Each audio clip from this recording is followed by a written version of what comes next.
Hello. Let me make sure yeah. Hello, and welcome to our fourth official episode of Yoga Chocolate and Chit Chat with Janet Gallo, Markowski, and Melanie Flager. For those who do not know, I am the yoga studio owner for Pearl Yoga and Fitness. I also teach here, and Melanie is a yoga instructor here as well. She does a lot more than that. Again, we will definitely be doing an episode one day on all she does.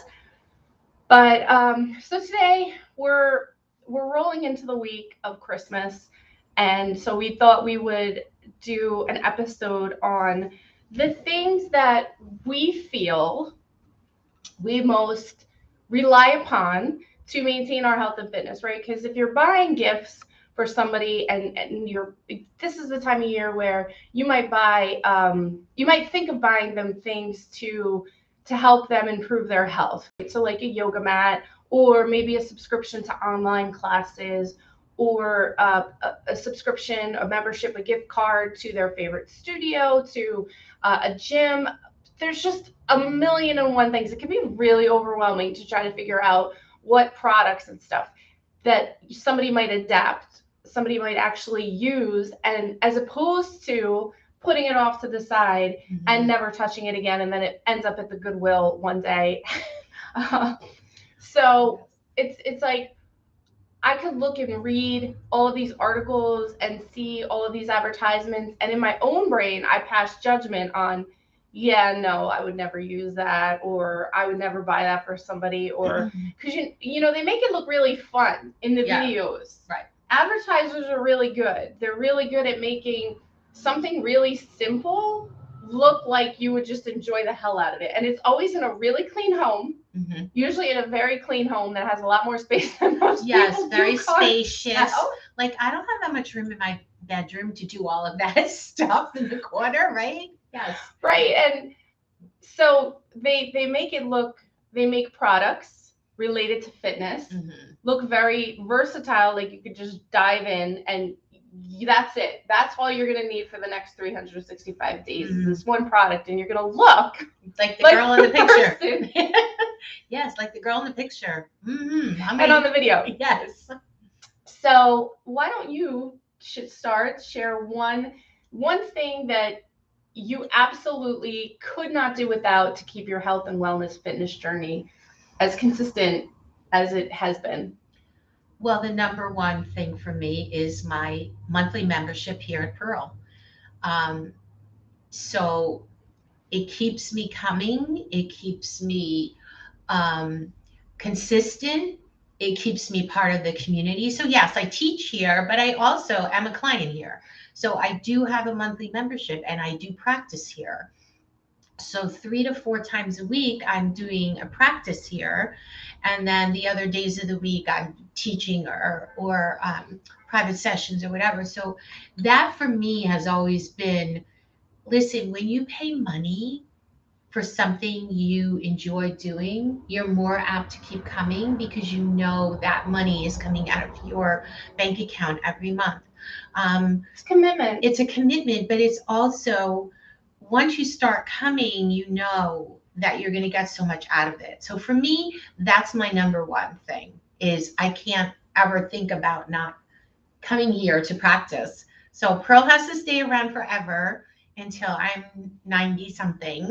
And that's the plan. That's the plan. And what I love is her ears. Have you guys seen I know, the elf ears? I keep looking in there.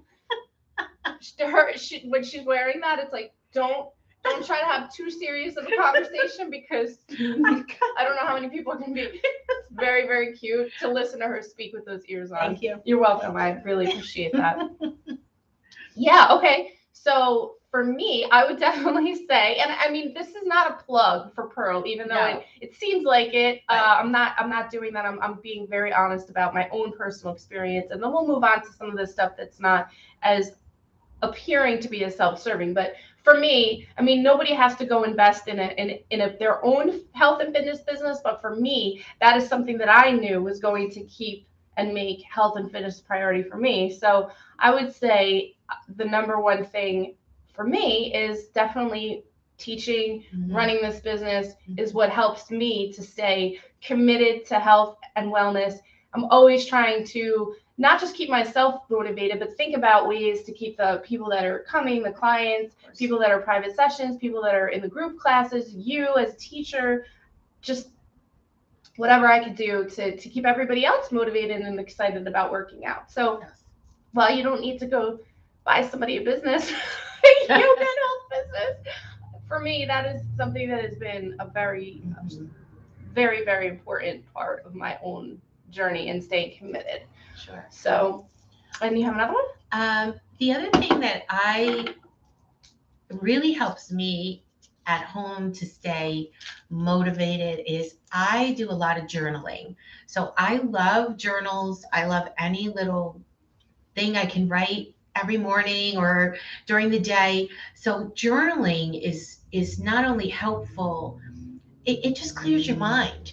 So anyone that's in any kind of wants some mental clarity or anything, buy them a beautiful journal. A beautiful journal. It doesn't have to have prompts, just a beautiful cover, something that inspires you, and maybe a few nice pens, and just like it's a beautiful gift for someone. And even if they don't use it for journaling, maybe they want to write, maybe they just want to draw pictures. Like I find journaling just very comforting, just to get those thoughts out. Even your to-do list for the day, sit down in the morning, write a little to-do list, check it off, your goals, whatever. I'm very big on my grateful list every morning. When I wake up with my coffee, 3 things I'm grateful for. 1, 2, 3, I write them down. So I don't think that anybody could ever really go wrong getting somebody a notebook, a journal. I love them. If I got one from every single person in my life for Christmas, Right.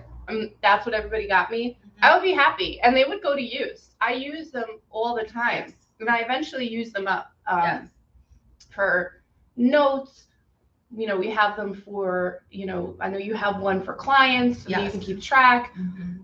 I have a million and one lists, she's talking about what are the things that I need to do, brainstorming. I mean, there will never be a notebook that goes to waste in my house. No. So a nice journal or something to carry around, and it makes you want to write. Yes, it does. Totally makes you want to. Yes. So I would say one of the things that I absolutely 110% could not do without additionally is a gym membership. So I've had a gym membership for years, probably decades by now. There was only one part of my life where I didn't belong to a gym for a couple years, and I still try to think back why I didn't have one. I always go back in my mind and I think about that time period and I'm like, how did you just stop going? And how come you didn't have one? It was right after college. And for maybe the first 2-3 years of working professionally, I didn't belong to a gym. I just did my own thing, Pilates or whatever. And then one day I started jogging outside again, and then I joined a gym. But I can't even fathom not having that. So there's one of my absolutely must-haves. I actually bought my husband a gym membership for Christmas one year. Nice. I did, to the one that we were both going to, and he was going as a guest. And finally I was like, you're going every week. I got this. I got you. Yeah. I went to the gym for the first time with Janet while we were on vacation. And tell everybody how old you are again? I was 60, almost 61. And her first time at the gym. It was the first time at the gym. Fun fact is, me and Daryl at the gym, and I get a message from her at the gym at Crystal Springs. And I get a message from Melanie, and she says that her husband is complaining about how heavy her bag is, because he's taking her bag from the car to the room. Because she has her weights in there. Now, if you've ever traveled with weights, they really add some. Even I don't care if they're 3-5 pounders, it doesn't matter. It adds. It's enough to have someone pull or partially tear a rotator cuff or something. and she has her husband pulling this thing, and she tells me that, and I just looked at Daryl, and I'm like, she had Chuck carry her bag with her weights in it, and we look over at the dumbbell rack, and he's like, does she not know that there's dumbbells here at the gym? And I said, to be honest, she might not, because I don't think she's ever been to a gym and might not have known. I knew there was dumbbells, but I'll be honest, I didn't know if they were going to have the 3 pound and the 5 pound ones that I use. I'm thinking if I get there and all they have is 12 pounds, I'm done. What am I going to do? So that level of commitment, you have got to applaud that level of commitment, right? That what if they don't have my weight size? I'm just going to bring these just in case and add an additional like 10 pounds to my bag. That's commitment. I brought yoga blocks to Chicago with me once. Now, yoga blocks are light, but they take up a lot of room, and they took up a lot of room in my bag. And I was with a bunch of girlfriends when we went away, and I remember when I pulled them out of my suitcase, and my one friend reacted very similar to how I reacted to her. She was like, no, you didn't. She said, that is committed. You are committed. But I did. I relied on them to like open, to lie back and do, shoulder openers. It always just felt really, really therapeutic. And to go somewhere without my blocks just felt really uncomfortable. Yes. I couldn't imagine not having them, because they were such a very strong coping mechanism at the time. Now I don't have to worry about that because I have a studio that has 200 blocks, which gives rise to one of the essential elements of you have somebody who does yoga. I would say, I mean, you can't go wrong with blocks. Yoga blocks. I was going to say, like, if you have someone in your family that loves to do yoga, hopefully here, but if not here, anywhere, or even watching from home, a set of yoga blocks. They're not that expensive, but they're great to have. I bought myself a bolster to have in my house because sometimes it's just nice to lay on the floor and just recline and relax over a bolster. And again, it's not that big of an investment for someone. No. It's really not. And a blanket, like these blankets that they use for yoga, they're just so durable. They wash really nice. But my other one thing that I really like is I like to explore different books about, I'm diving into now a few books about yoga into your later years. So yoga over 50, yoga over 60, I've been reading a few because it's just, that's where I am. And there's some really nice authors, and there's some really nice stuff out there about. You could plug Desiree Rumba. Her book is amazing, and just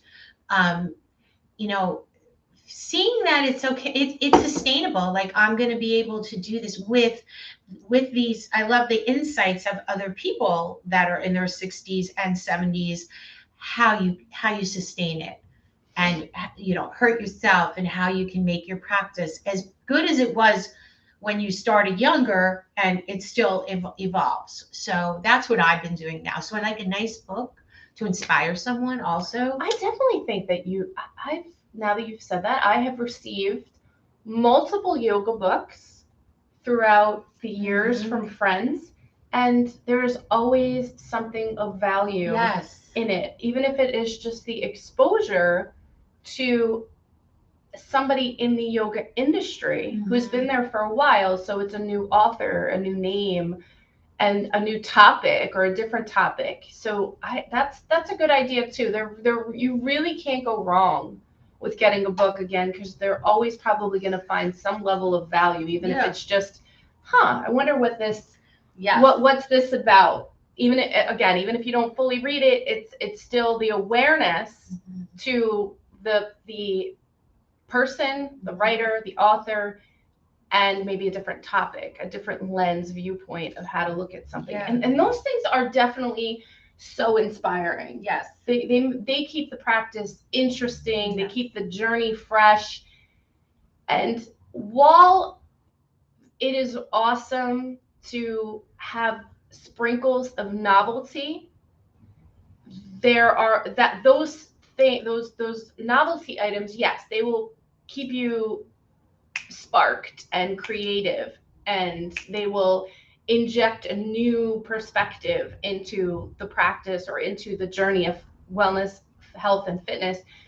Then there's those things that you have currently that you've adopted that are just going to be for the rest of your life. You're probably not going to move them. Without them, you feel whoa. So I guess when you're thinking about purchasing a gift, you could think of them from the perspective of, is it going to be something that's maybe more novel, that's an experience of something new, or is it something that I know they are invested in already and I'm just helping them along, right? So no, I agree with that. I agree with that. So if any of our family and friends are watching, we've given you plenty of ideas. But we would love to know from your own perspective any gifts that you've gotten related to health and wellness that have maybe changed your life. I know my aunt, one more thing, my aunt gave me my first yoga mat when I was probably 20 years old. She had gotten into it, and that was a gift from her. And it was my very first yoga mat, and I really didn't start using it routinely for probably 5 to 10 years. Wow. And then when I started, that was my first mat I brought everywhere. I didn't even want to get rid of it. It was beyond keeping. And I mean, chunks of it missing, because I'm pretty sure Tootsie took chunks of it out at one point. That's our dog. That's my dog. But I always remember that was, it sat there for a little while, but then when I took it out, look at where it is now. Yes. So you never know. So, but please let us know if there's ever a gift, if there's some type of gift you've gotten that has maybe changed significantly the trajectory of your health and wellness and fitness journey. Or anyway, like I said, if nothing else, the people that know us that watch this, you got us covered. There you go. And thank you for watching. Thank you. I hope you have a wonderful, wonderful holidays. Yes, Merry Christmas and have a beautiful, beautiful holiday. Namaste. Namaste.